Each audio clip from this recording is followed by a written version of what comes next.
everything the light touches is our kingdom. The Lion King wasn't just another Disney animated movie. It was a creative storm that almost collapsed under its own ambition. Behind those majestic savannas lay broken animators, sleep-deprived musicians, and a story team that nearly tore itself apart. From a hyena lawsuit to a staff mutiny, this production was far from the circle of life audiences imagined. So today we reveal 20 weird facts about The Lion King that even die-hard fans never knew. Fact number 20. It was the film Disney didn't believe in. In 1991, Disney's animation department split into two groups. The A team was sent to make Pocahontas. The B team was handed a strange project about lions. Most animators saw The Lion King as a warm-up exercise. Many even tried to transfer off it. Director Rob Minkoff later recalled that morale was so low the crew was nicknamed Team Bambi. But when Pocahontas underperformed, The Lion King became the surprise titan of the decade. What started as the underdog became Disney's first original story, not based on a fairy tale.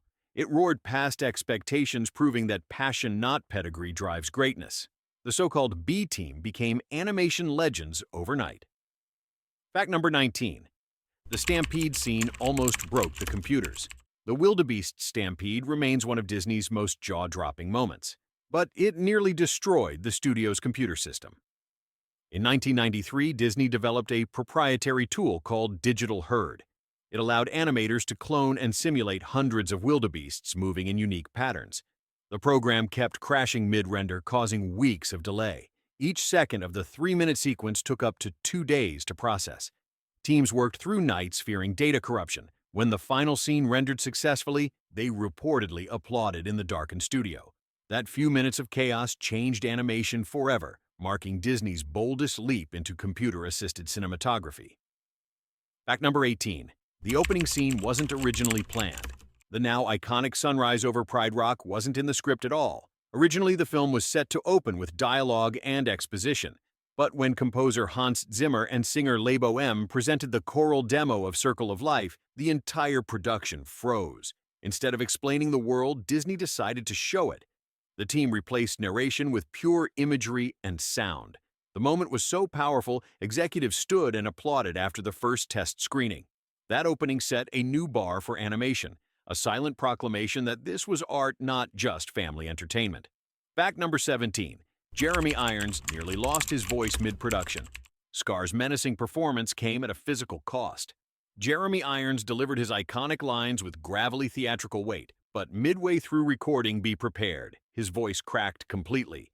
Animator Andreas Dea remembers Irons leaving the booth, exhausted. Veteran voice actor Jim Cummings quietly stepped in to finish the final verse, perfectly mimicking Irons' tone. Disney never officially acknowledged which lines belonged to which actor. Even sound engineers later admitted they couldn't tell. That seamless blend of two voices created one of the most chilling villain songs in history. The chaos of the session only deepened the film's sinister atmosphere. Now, fact number 16. Disney was sued by a hyena researcher. Not everyone loved how The Lion King portrayed wildlife. A biologist who had spent years studying hyenas took offense at their depiction as slobbering, dim-witted scavengers. He filed a lawsuit claiming defamation of character for an animal species. Disney quietly dismissed the case, but the controversy forced animators to defend their creative choices in interviews for months. Some African conservationists even banned screenings in certain reserves. Ironically, that same villainous image later helped attract public fascination with hyenas, leading to new research funding. The lawsuit became one of the strangest episodes in Disney history: art imitating nature and nature fighting back. Fact number 15. The movie was almost titled King of the Jungle. Early drafts of the film used the title King of the Jungle, even though lions don't live in jungles. Disney only realized the mistake after animators finished storyboards featuring jungle landscapes that didn't match African savannas. The art department had to redesign every background, switching dense forests for open plains and dusty cliffs. Production designer Chris Sanders later joked that the oversight cost them months of work. Once the mistake was caught, the name was changed to The Lion King. Simple, powerful, and accurate. But traces of that early idea still appear in marketing materials and early merchandise. It's a reminder that even billion-dollar classics start as messy ideas fixed by late-night rewrites and sharp eyes that catch the impossible. Fact number 14. Mufasa and Scar were never meant to be brothers. In the earliest drafts, Mufasa and Scar weren't even related. The story team originally wrote them as rival lion leaders fighting for territory. It was only later that Disney story editor Irene Meshi proposed making them brothers to heighten the tragedy and moral conflict. That change transformed a generic animal rivalry into Shakespearean drama echoing Hamlet. The animators adjusted their expressions and gestures to reflect familial tension instead of political rivalry. This late rewrite reshaped the film's emotional backbone. What was once about power became about betrayal. It wasn't just nature's battle, it was family turned against itself. That decision gave the movie its timeless heart and its most unforgettable pain. Fact number 13. Real lions inspired every roar and gesture. To animate realism, the team brought real lions into the studio. Animal handlers led a full-grown male and female through the halls of Disney's Burbank lot, while artists frantically sketched and filmed. Animators noted how lions moved with rhythm and grace, but also with sudden explosive power. Sound designers later layered actual lion roars with tiger growls and even racing car engines to make them feel more cinematic. Supervising animator Tony Bancroft recalled the floor trembling under the animal's weight. The staff was terrified, yet awed. That fieldwork blurred the line between documentary and art. Every muscle twitch and tail flick seen on screen began as pencil lines drawn from life and fear. Fact number 12. Hans Zimmer brought grief into the score. When Hans Zimmer was hired, he didn't want to compose another happy Disney soundtrack. At the time, he was grieving the loss of a family member. He infused his personal sorrow into the score, channeling both African rhythms and human pain. Zimmer collaborated with South African musicians, including Lebo M, whose voice became the soul of the opening chant. The emotional weight of tracks like This Land and To Die For came from real tears shed during recording sessions. Zimmer later said, "The Lion King helped him process loss through art. That's why every trumpet blast feels both triumphant and mournful." The movie's music wasn't just composed, it was lived. Fact number 11. A deadly accident shadowed production. During the production schedule, a car crash claimed the life of a young crew member working on the film's research photography. The tragedy shook the team deeply. Disney didn't publicize the incident, but the loss influenced the tone of several scenes, especially Mufasa's death. Animators quietly dedicated long hours to perfecting that sequence as a tribute to their late colleague. Some artists later admitted they couldn't watch it without tears. The idea that life continues after loss became more than story. It became the film's spiritual truth. Behind the bright colors and songs lay grief and remembrance. The Lion King wasn't just entertainment. It became therapy for its creators. Fact number 10. Elton John hated the first version of Can You Feel the Love Tonight? When Elton John first saw the early cut of the film, he was horrified. The song he had written as a romantic centerpiece had been turned into a comedy number sung mostly by Timon and Pumbaa. The moment that was supposed to carry emotional weight had become a joke. Elton stormed into the studio and demanded it be changed. He said the movie needed a love song for the ages, not a gag. Disney reluctantly re-edited the sequence, placing Simba and Nala front and center. The result went on to win an Academy Award for Best Original Song.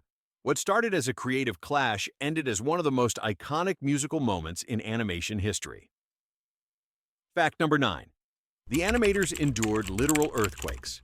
During production in 1994, California was hit by the devastating Northridge earthquake. Several animators working on The Lion King were trapped inside Disney's studio as lights shattered and desks overturned. Some lost their homes, yet they returned to work within days, determined to meet deadlines. Producer Don Hahn later said that the earthquake oddly mirrored the chaos of the movie's stampede sequence. Storyboards pinned to walls fell to the floor like dominoes, but the team used that energy to fuel the film's intensity. The disaster became part of the movie's DNA, destruction reborn as art. The real Earth moved before the fictional one did. Fact number 8. The Hakuna Matata song was a last-minute replacement. The film originally included a very different song called Warthog Rhapsody. It was clever but too dark and cynical for the tone of the movie. When writers introduced the phrase Hakuna Matata, meaning no worries, the team realized they had struck gold. The song was written in just a few frantic days. Composer Elton John and lyricist Tim Rice rewrote verses overnight while the animators resynced entire scenes. The result was a joyful anthem that captured the film's spirit of renewal. What began as a filler number became one of Disney's most beloved songs. Ironically, it took enormous stress to create a song about having none. Fact number 7. Animators studied Apocalypse Now for tone. To achieve the eerie tone of Mufasa's death sequence and Scar's rise to power, the creative team turned to unexpected inspiration: Francis Ford Coppola's Apocalypse Now. The lighting team watched how shadows were used in that war film to convey madness and fear. They applied the same principle to Scar's cave, making it glow with sickly greens and deep blacks. The visual language shifted from nature documentary to psychological thriller. Even the smoky transitions between scenes mimicked wartime chaos. It wasn't an accident that Scar's army of hyenas looked like a fascist parade. The film borrowed cinema's darkest moods to amplify its emotional gravity. Fact number 6. A real drought changed the color palette. During production, Disney sent photographers to Kenya to capture authentic African landscapes. But a severe drought hit the region that year. The photos they returned with were bleached, dry, and golden instead of lush green. The animators decided to keep that look, calling it nature's own cinematography. The warm amber tones gave the movie its distinctive glow and sense of heat. The absence of green forced the color team to invent new blends of orange and gold to keep the picture vibrant. What was meant to be a setback became the film's visual identity: sunburned skies and baked earth that looked mythical yet real. Fact number 5. The morning report scene was deleted after animation was finished. One entire musical number was cut from the theatrical release. The morning report, sung by Zazu and young Simba, was fully animated, voiced, and scored. But during the final edit, producers decided it slowed the pacing too much before the stampede sequence. Cutting it meant losing weeks of expensive animation. When the song was later restored for the 2002 DVD release, fans were shocked to see how complete it had been. The sequence added humor, but also revealed Simba's early arrogance. Even after all the work, it was left on the cutting room floor, a reminder of how brutal editing can be. Animation history is often written in what gets erased, not what survives. Fact number 4. A hidden message caused a moral panic. Shortly after release, rumors spread that animators had hidden an obscene word in a scene where dust rises into the night sky. Panicked parents flooded Disney's hotline, accusing the studio of subliminal messaging. Disney later explained the word was actually SFX, a nod to the special effects team. But the controversy sparked TV news segments and public debates about secret messages in children's media. The animators denied wrongdoing, yet the legend persists decades later. It became one of the first viral movie myths of the internet era, long before social media existed. The supposed scandal proved that audiences will always find mystery in magic, even when none was intended. Fact number 3. The story was inspired by a real-life tragedy in Kenya. Writers visited the Hell's Gate National Park in Kenya while researching animal behavior. They learned about a lion pride torn apart when a rival male killed the leader and exiled the cubs. The brutal story echoed nature's own cycle of life and death. Elements of that event shaped the emotional foundation of The Lion King. The team was haunted by the realism they witnessed, not just the majesty but the cruelty of survival. This authenticity set the movie apart from previous Disney fantasies. It wasn't about magic. It was about nature's ruthless beauty mirrored in human emotion. The real world shaped the myth more than anyone realized. Fact number 2. The Japanese accused Disney of plagiarism. After the film's release, many Japanese audiences noticed striking similarities between The Lion King and a 1960s anime series called Kimba the White Lion. Both featured a lion cub losing his father and reclaiming his kingdom. Osamu Tezuka's studio never filed a lawsuit, but animators publicly expressed disappointment. Disney denied ever seeing Kimba, yet several staff members later admitted they were aware of it. Even the names Kimba and Simba fueled controversy. The debate still lingers in animation circles, dividing fans over homage versus theft. Whether coincidence or influence, the shadow of Kimba haunts The Lion King's legacy to this day. Fact number 1. James Earl Jones and Madge Sinclair played royalty twice. The actors who voiced Mufasa and Sarabi had already portrayed an African king and queen together in Coming to America 6 years earlier. When Disney cast them for The Lion King, the coincidence went unnoticed until post-production. Their natural chemistry lent warmth and dignity to the characters. Jones's deep voice carried paternal power, while Sinclair's tone added grace. Their reunion gave authenticity to the royal dynamic on screen. It wasn't just acting, it was history repeating in animation form. In many ways, their performances elevated the movie from fantasy to modern myth. The same king and queen ruled again across two very different worlds. A fire destroyed original Lion King artwork days before release. Just weeks before the movie premiered, a fire broke out at a storage facility holding Disney animation cells and background paintings. Much of the Lion King's original hand-painted art was lost forever. Animators described the heartbreak of watching their work turn to ash. Only digital copies and production scans survived. Disney never publicized the incident, fearing it would overshadow the release. That loss made every remaining piece of original artwork priceless. The tragedy underscored how fragile cinematic history can be. Masterpieces can vanish overnight. What audiences never saw was the sweat, heartbreak, and chaos behind The Lion King's perfection. It wasn't a smooth production. It was a storm tamed by sheer determination. From technical failures to creative battles, every roar came from real struggle. Yet that struggle gave the film its life. It became a story about courage in the face of loss, not just for Simba, but for everyone who made it. So next time you watch that sunrise over Pride Rock, remember, it shines on art born from madness and love.